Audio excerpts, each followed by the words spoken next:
Okay, so I wanted to answer this because the last time I posted anything on my method was 4 months ago when I shifted to my waiting room for the first time. I'm going to be talking really fast. It is also 6 a.m. and the reason I'm wearing this is because I'm waiting for it to snow outside and my window's open. Anyways, my method is the affirmation method. I do not know if this was a method before I actually called it the affirmation method. If it was, let me know. I don't know. You can use this as an awake method. I use it as a sleep method, just your preference. You do not need visualization for this. I do not use visualization. I cannot picture things in my mind like other people can. The affirmation method is exactly what it sounds like.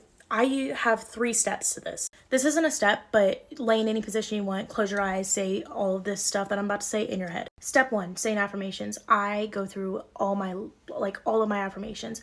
I'm shifting to Hogwarts. I'm shifting my desired reality. When I fall asleep in my current reality, I will wake up my desired reality, just go on and so on and so forth. Once you get tired of saying affirmations, start going through your script. Mentally. I mentally ask myself questions from my script, like what is my name? I'm shifting to Hogwarts, so I say what is my year, what house am I shifting to, my age, my love interest, my comfort characters, all that type of stuff. Now once I get through that part, we have step 3. Step 3, I play out my desired reality in my head. It is much like playing out scenarios in your head. Again, I cannot visualize, so therefore I play it out like having conversations, and I like narrating a story. That is how I play it out in my head. As most of y'all know, I did create a Wattpad story on my first desired reality.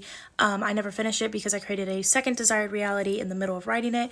And it's like I'm still shifting to Hogwarts, it's just different. The reason I write my desired reality out like a story is because it makes more sense in my head and it keeps everything more organized. Now, since this is step 3, this is what I do. Once I go through step 1 and step 2, I start at my background story. In my head, I run through my background story. I run through who my parents were, how it was for me growing up, all that type of stuff.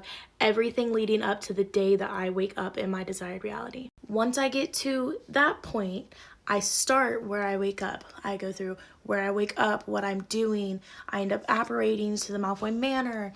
I go through all this stuff and I just keep going, which is another great reason that I write everything out like a story, because that way I can actually remember it and I can actually read the story before I fall asleep. Normally, I won't get through all 3 steps depending on how tired I am. Now, if I'm like wide awake when I'm trying to shift, I get through all 3 steps and I just continue through the story. The first time I used this, I shifted to my waiting room. I have not shifted back since. That was 4 months ago, and I have not shifted to my desired reality.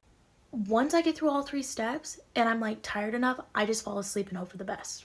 The first time I did this, I was like tired of doing affirmations and I went through all the 3 steps.